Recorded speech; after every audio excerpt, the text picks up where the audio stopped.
এক যুগ আগে সাভারে বিএনপির মিছিলে গুলি করে হত্যা চেষ্টার মামলায় ভোলা ৪ আসনের সাবেক সংসদ সদস্য আব্দুল্লাহ আল জ্যাকবের ৫ দিনের রিমান্ড মঞ্জুর করেছেন আদালত।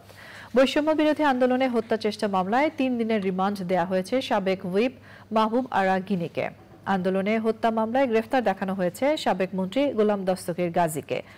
জিগাতলায় আব্দুল মোতালিব নামে কিশোর নিহতের মামলায় নির্বাচন কমিশন ও স্বরাষ্ট্র মন্ত্রণালয়ের সাবেক সচিব মোহাম্মদ জাহাঙ্গীর আলমের ৫ দিনের রিমান্ড দেয়া হয়েছে।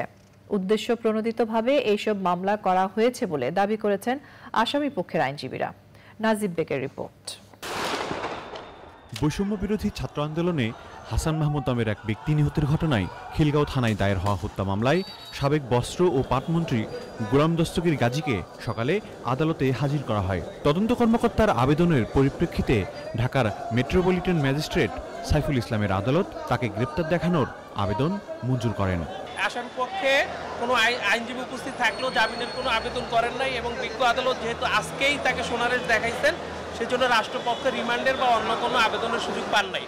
পরবর্তীতে রাষ্ট্রপক্ষ থেকে রিমান্ডের আবেদন করা হবে। ছাত্র জনতার আন্দোলনের সময় ঢাকার আশুলিয়ায় রবিস্থানী শিপু নামের এক শিক্ষার্থীকে হত্যা মামলায় গ্রেপ্তার সাবেক হুইপ মাহবুব আরা গিনির ১০ দিনের রিমান্ড আবেদন করা হয়।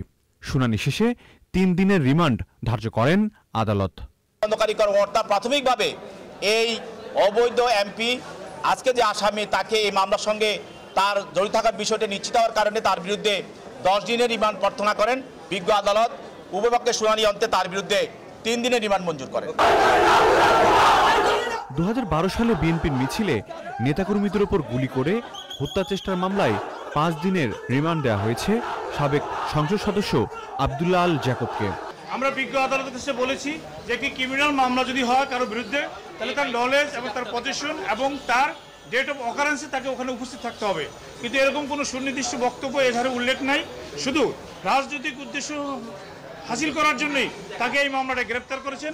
এই মামলায় সাবেক প্রধানমন্ত্রী শেখ হাসিনাকেও আসামি করা হয়েছে। Najib Beg, channel I, Dhaka.